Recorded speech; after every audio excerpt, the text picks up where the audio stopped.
Hey, welcome back, everybody. It's time to take another weekly journey we call Living Hope, designed to provide hope, inspiration, and education for those living with pancreatic cancer, sharing the real-life stories of those really affected by this deadly disease and how they deal with it on a daily basis. With our host, who's been dealing with it for a while, she's going to bring another fellow long-term survivor in, Laura. Well, I'll let you introduce her. Let's bring in Roberta Luna first here, mixing up names. Thank you, Paul. I appreciate that. It's good to be back, and today I'm really happy and honored to have Laurie MacCaskill join us. Laurie is a professional speaker, motivator, patient advocate, cancer life coach, and a 17-year pancreatic cancer survivor. Thank you, Laurie, for joining us today. I first met Laurie, I want to say it was either 2008 or 2009. It was my first advocacy, and that was in 2008. So I'm not sure when we first met, but I know it was back a long time ago. Seems like a long time ago anyway. It was. And it just already makes me so emotional, Roberta, because you have been such a life force from the very beginning. I'll just never forget you and Vic, just your attitude, your approach to the disease and your survival, and you're so determined and such a fighter. I learned a lot from you early on, so thank you. Oh my God, you're making me emotional now too, because I was going to actually say the same thing. I mean, I've learned so much from you, which I think, is just truly amazing. I really appreciate your fight and your tenacity as well to, keep going. And I know it's difficult when, the doctor sits there and tells you, I'm sorry, you have pancreatic cancer. You only have 3 to 6 months to live. And you're like, what? I'm sure you heard those same words. What did you think, or what did you feel when that doctor said that to you? Well, it's not unlike, I think, every other patient, whether it's pancreatic, when you hear that word cancer, but certainly pancreatic. I was seemingly in perfect health, and I tell the story that I exercise enthusiast, I can't eat enough green vegetables, diligent about my health checkups, and when I heard, I'm sorry, you have pancreatic cancer, I literally told the doctor, I said, that's a death sentence. You have the wrong file. I'll wait until you get the right file. I thought I had an infection, I had a backache, and I was being dismissed. And I know, Roberta, and I want to hear from you, but I know you have a lot of lessons and things that we have learned from this journey.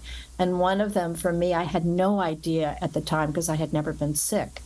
But I learned about using my voice, because either the backache was I pulled a muscle exercising, I know what that feels like, and this was different, or it's my imagination, nothing is there, or this, I had gas, take an enema. So if I had listened to them and waited and done nothing for a period of time, I might not be having this conversation with you right now. So one of the most important lessons really was, and still is, using your voice. Listen to your instincts. And I know you did that as well. Yeah, I did, because when I first came across pancreatic cancer, it was in 1998 when my dad passed away. And finding out that his mother also died from pancreatic cancer, when I talked to my doctor about it, he told me not to worry about it. For one, I was too young. I was only in my 40s, and it wasn't hereditary. And it was, not until years later, and this was in 1998, until 2002, when it hit again, losing my uncle, my dad's brother, and again going to my doctor. And at that time, I was actually having some symptoms, but they were, like you say, very vague. It was mostly nausea, not able to keep food down, losing weight, just things they wanted to associate with everything else. And when I asked them about pancreatic cancer, again was told I was too young and it wasn't hereditary. And my doctor's answer to me was, well, let's just wait and see. And I was like, I don't want to wait and see. I saw my dad go from 170 pounds to probably 70 pounds. And I didn't want to see that from my family. I didn't want them to go through that. So I actually just demanded that, let's get started. Let's look at the pancreas. And if it's not, then we can go somewhere else. What I thought was funny is his first reaction was, maybe you're pregnant. I did not have diarrhea during any of my pregnancy, so I knew that wasn't it, right? And then to be told, let's look at your gallbladder, which he had taken out years earlier, again, was like something. Yeah, it's just like, no, we need to look. I'm concerned. So, I just wrote a blank check and said, let's do it. And from there, again, though, why do we have to be that voice? We know our own bodies. Most of us, we're not hypochondriacs. So when we go to the doctor, there's a reason for it. Why do they not listen when we are saying there's something wrong? My body is telling me there's something wrong.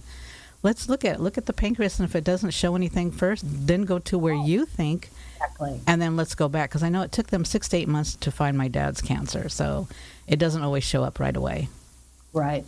But I think I know from the very beginning when I met you and the work that we've done with PanCan and with other organizations and the advocacy work we do on our own, I know we are heightening the awareness of the symptoms of this disease and what needs to be done.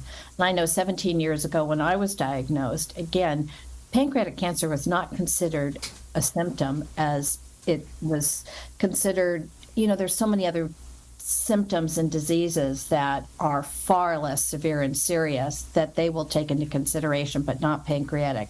I believe that's all changing today because of our advocacy, raising our voice, and really, when you and I were on the Hill lobbying Congress, really bringing attention to what's needed for this disease. So I hope the listeners out there that they go online and they look at what the symptoms are. And just because you're bloated or you have a backache or some of these other symptoms doesn't immediately mean you have pancreatic cancer. However, if it persists for some unknown reason, definitely get it checked. And it's not something to be terrified of, because it could be something very, very simple and easy and curable. So really, it's just to take note and be aware. And just to get that early diagnosis. I mean, Right. if it is unfortunately pancreatic cancer, we've learned, or we see the earlier diagnosed, the better the chances of the long survival. Right. But And I know you're so involved, well, we've both been so involved with fabulous PanCan, and I'm also now involved with what we're talking about and the importance of it, precedestudy.org, which is for prevention and early detection for pancreatic cancer, and that's exactly what we need. And I know other organizations are definitely studying this, which is great. What sets this one apart is that it is multidimensional, global, and collaborative. So much like the COVID vaccine was approved in an unprecedented time of 12 months, that would have never happened in any other time. Normally it's 7 to 15 years for a vaccine. It's because they shared the data. So with this one, definitely increasing the 5-year survival rate from 12% to 50% in the next 10 years will be fantastic, and that's exactly what we need. And you and I are very unique. We are lucky. You're 21 years, Roberta. This is extraordinary. And what you've done to raise your voice, to raise funds, to heighten the awareness of what's needed. And I'm 17 years, and I'm so glad that we're here and that we're having this conversation and we can celebrate and continue to advocate. I agree with you, and thank you again. Again, you're going to make me emotional again. But yeah, it is, and it's great to be here with you because, like I said, we met early on, and I don't know if you remember that first meeting, but we were actually in my representative's office, which I won't name because it did not go very well, and I don't know if you remember, but you were actually hooked up. You were hooked up to your port, and the alarm went off in the middle. And she made a very unsurely comment, which, again, like I said, unfortunately, the comment was, "We all die." And it was just a point in time where, this is somebody who's supposed to be representing us, and to come out and say that was... And Roberta, her sister died of pancreatic cancer. I don't know if it was, I think it was at that time, or it was the next time that we went. I remember that. Yeah, she had a best friend, she had an uncle, so she had an involvement. So why take that attitude? It was really difficult to stomach. But again, we kept going back, and finally we did get her on board. It just took a little bit of effort. But again, thank you for that. And I know, we've talked a little bit about the symptoms, but because they can be so vague, can you just give us a little bit of what your symptoms were in the beginning? I had, I've never heard this with all the people I've talked to, this first initial reaction. I was getting ready for a party. I was in New York City, and I had this lightning bolt of pain that started at the top of my head, and it seared every pore and part of my body, went through my body for about, 5 or 7 seconds. And it felt as if I was being electrocuted, and it took my breath away. I almost passed out, and then it went away. And what remained was this pain in my lower back, the size of a tennis ball. And I went to the party that night, and the next morning I was meeting girlfriends to race walk in Central Park, and we all go at a pretty fast speed. And I said, gosh, I have this backache. I can't go very fast. And I remember them saying, oh, it was probably the heels you wore at the party last night. You know how you think. Right.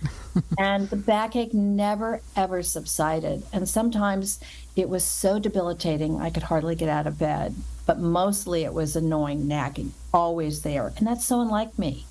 And so when I went back to Los Angeles, where I lived, I didn't even know what kind of a doctor to go to. I mean, I go once a year for a checkup. And I went to a sports doctor, and that's the one that told me to take the enema, that I had gas. And then I went to my internist, and I kept saying, we need another x-ray. We need more tests. This is crazy. It does not go away.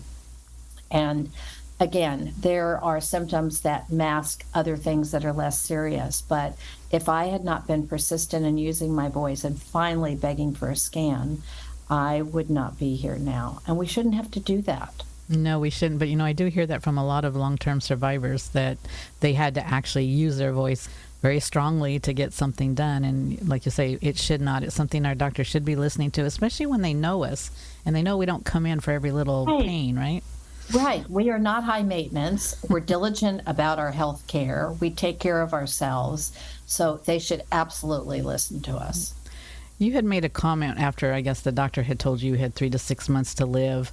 If I only have 3 to 6 months to live, I don't want to spend them in a hospital. I think you took a very active role in your treatment, and something that I don't think a lot of patients, and I want to know, too, what your doctor felt about this, but tell us what it is that you did. I think it's really awesome. Well, I asked, was there another way that this treatment would be administered? And he said, well, I was out of town, and he said, you could go to your hotel room and the nurse will come to you. And that's when I said, well, if I have this short period of time, I'd rather be doing things if it certainly doesn't impede the effectiveness of the treatment. So I learned, he said, well, I don't know, no one's ever asked me this before, but I learned how to administer it. And that's when I rode my bike at altitude, and I did a lot of things that really gave me joy and pleasure. And Roberta, in reflecting about the journey and you and I meeting and what we've done to succeed, for me, I think one of the greatest gifts my doctor gave me is that he gave me, I wanted to live as normally a life as possible. Obviously, it's altered, it's changed, but I just didn't want that cancer to rob me of who I was. I'd never been sick. I didn't know what this was like. And you didn't either, except you've had those family experiences, unfortunately. But I just wanted to continue to do what I could do. Even if it was abbreviated, it was different. I still wanted to feel as if I wasn't a cancer patient. So that's what I did. And with the traveling, the hiking, the biking with this, and I was able to do it. And so he gave me that license to be somewhat free, continue with the treatment, but not be confined to the hospital or the office. And that's another thing that I think. I coach cancer patients, and I tell them that, or suggest, that really question if this isn't the way you want it. So, for instance, I didn't want to go to the hospital. Is there some other way? I had no idea that I was going to be doing what I was doing. But I think for us to investigate and to maybe not take no for an answer, is there something else? Or what haven't I thought of? Or just to be able to continue to, yes, don't compromise the treatment. You want, obviously, to succeed in this regard, but also to have a life to live. And that gave me meaning and a purpose, and I think even more determination to fight and to live. And I agree, and I'm sure he probably looked at you like, what are you talking about? What are you thinking of? But it's great that he did listen and let you have the life that you wanted to choose. And that's why we fight, right, is to live, but to live the life. It's a quality, not the quantity so much. It's a quality of life. So, and again, I'm going to quote you, because I quote you a lot, because I really think you have a lot of good things here. But you said, I believe my life is 10% of what happens to me and 90% of what I do with it. I was determined not to let cancer control my life. You developed some invaluable tools that you share with your audience. Can you share some of those with us as well? I will. I think, and you, I know, will agree with me on this. In the very beginning, the most important thing is to set a plan in place. And in our normal lives, when I say normal, outside of an illness, whether it's professional or whatever it looks like, we're used to setting a plan, having a strategy, getting advice, getting the answers. And as we know with pancreatic cancer, that isn't always possible. But setting a plan in place, and also know that be flexible. This is going to change. I had never been sick, so I had no idea. And there's a lot of information that comes in the very beginning, as you know. People come from love. They want to help. It's overwhelming. So my advice would be don't wait for everything, because that's going to take a long time, and we don't always have the luxury of time. Take baby steps, take action, and then pivot. Make a change if you feel that's important. I did, and I'm really grateful that I didn't want too much information all at once. I took it baby steps. I took bites. I used my voice. I listened to my instincts, as I said, in more ways than one in all aspects of my health care. I set boundaries. I really realized that the communication, I'm sure that you experience this as well, that it was so hard when people cared and they'd say, "How are you doing?" I didn't want to relive that last doctor's appointment, that last hospital visit, the surgery, all the side effects, all of the challenges. And honestly, do they really care? I don't think so. I mean, they care about you, but they don't need to know about all the other things. Right. So I really managed, and I learned, and now I coach my patients in how to have that conversation that, thank you, I know you're coming from love, I know you care for me, but I have a request. And that is, I can't talk about that last appointment, the next step, this surgery, whatever is going on. And when I feel comfortable, I really will share that with you. But just know, for me, that's a gift that you could be giving me. And just think about me, but don't ask me. And then change the subject. And that's what I learned to do. And it was really hard in the beginning. I'm a people pleaser, and I don't want to upset you. And I know you're being really caring and nice. But for me, my preservation, I couldn't keep talking about it. So I was always, I'm fine. I'm fine. Yeah, I agree. It's something when people ask me, no matter how I felt or whatever, I'm good. It's because you don't want to keep reliving it, and you do appreciate that they care, but it's just very difficult to have to rehash it all the time. And so you either use work or whatever it is you can to get away. But I think the best piece of advice is you do have to learn to kind of, like you say, pivot, and you can plan and schedule your day out, but that doesn't mean it's always going to work that way, especially if you're doing treatment.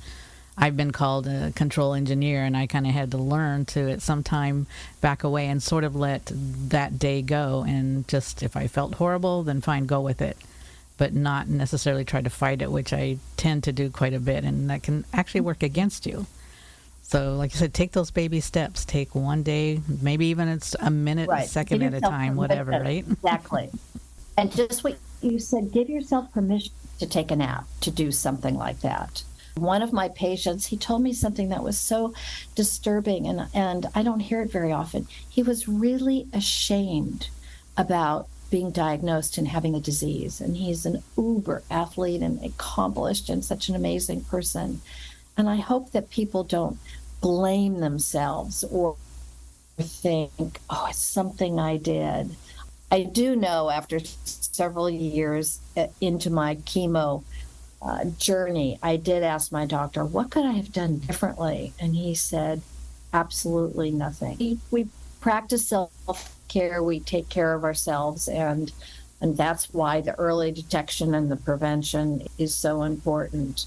Another thing that you and I are really blessed with, Roberta, especially now, but I thought it was really important. I didn't recognize while doing something. Some of my patients choose to not do anything. They want to lie on the sofa and they dwell on the disease and it consumes their thoughts.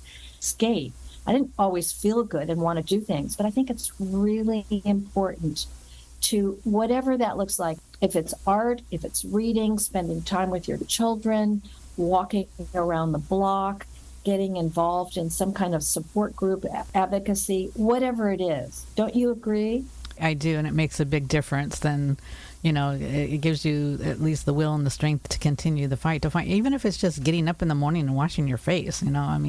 Any little thing that you can grab onto, exactly. Right? Because you don't always feel like doing that either. So Even the smallest things that you can do. Right. I know I think those distractions are really important. it is, and like you say, whether it's taking the walk, reading a book, listening to music, yoga, whatever it happens to be, find what it is that works for you. And it's not wrong. Don't let anybody tell you what you're doing to deal with it is wrong, because it's not. Anything you can do to get through, if it's working for you, it's the right thing for you. It's different for all of us, so what might work for me might not work for you, and vice versa. So just find that and go with it. Now, can I do one thing? We need a shout out for your amazing husband, Vic. Yes. I have to tell you, this will make me cry too.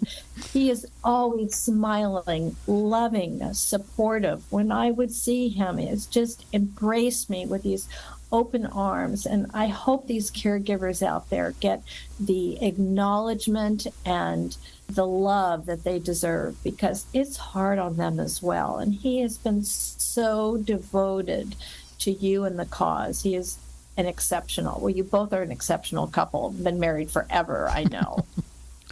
Well, yeah, thank you for that shout out. But yeah, he's an awesome caregiver. However crazy, whether it's jumping out of planes or whatever, he's there to support me through Advocacy Day, everything. It's nothing that I ask him that he tells me no. And being on both sides of the fence, being the caregiver and the patient, I can honestly say I think it's the hardest job is to be the caregiver, because it's just so much out of your control. But he's been awesome. And again, to all those caregivers out there, know how much we as patients and survivors thank you and depend on you, because I don't think we could get through this without you. I really don't. Right. It's so true. And another lesson I learned that's so important is vulnerability, asking for help. I'm independent and I don't like to be an inconvenience to anyone. So therefore, I don't always ask for help. And it's not out of arrogance. I just don't want to bother you. But I realized early on how important that was, that I was in a category and in a space where I knew nothing about. And there were so many unanswered questions. So it's really important. There are lots of resources out there, and it's important to ask for help and know that you don't have to do this alone. And that, I think, is really, really important.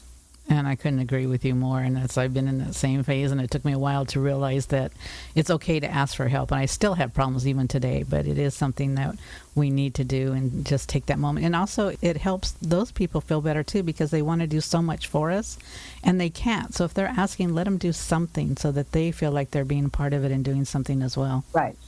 Right. There's something, too, very quickly, that you and I share, and I only wanted to mention it because when I say this, people think I'm crazy. But I saw that you felt the same way that I do, and I have said very often that my cancer experience was kind of a gift. It was kind of unique, though not a gift that I want to give to anybody, and I wish my family didn't have to go through it. But it brought me so many different things and opportunities that I wouldn't have had otherwise, meeting people like you and others that I've been able to develop a new family and relationship with. And I know you've shared that same feeling. Like I said, I just wanted to bring that up because people think I'm crazy when I say that. So do you have anything on real quickly? Well, one of the first things I tell patients is, you may not understand or accept what I'm about to say, but I promise you it is true. There are so many silver linings to this disease. And right now, being here with you is one of them, Roberta. It is such a beautiful gift. And I agree with you. I don't want anyone to have a minute of my journey, but it's something I wouldn't trade places with for anything. And there's so much to learn, not only about ourselves, but about others and the gifts that we can give and that we receive and learn and share and grow. And that's beautiful. It is, and I thank you for being with us, and I wish we had more time because there's still more things I want to talk about, but the time goes by so fast. And we dedicate each episode to somebody, and I know you mentioned you wanted to do a dedication, so if you'd like to do that now. Thank you. I mentioned that I coach cancer patients, and so for all of them out there that are struggling, for the caregivers, I want you to know that you are not alone. There is hope. And you have someone like Roberta and myself and just a whole myriad of amazing resources and opportunities.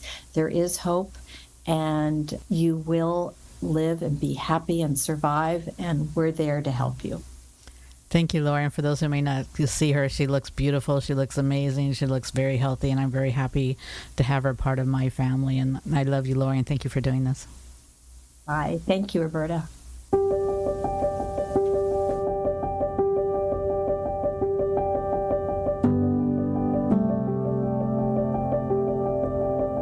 Well, there you have it. One more reason to tune in each and every time to Living Hope. A weekly journey designed to provide hope, inspiration, and education for those living with pancreatic cancer. Sharing the real-life stories of those really affected and how they deal with it, many times for a long time, on a daily basis. If you'd like to share your story, please contact us. And if you have anyone you know that needs help right now, lots of places to go. We'll give you one that you might try. If you're here in Southern California, Patient Services at 877-2-PANCAN for more help and information. That's 877 and the number 2, PANCAN, for the Pancreatic Cancer Action Network. For the OC Talk Radio Network, I'm Paul Roberts, thanking you for joining us, hoping you'll share this with somebody and come back and hear more as we continue this weekly journey we call Living Hope.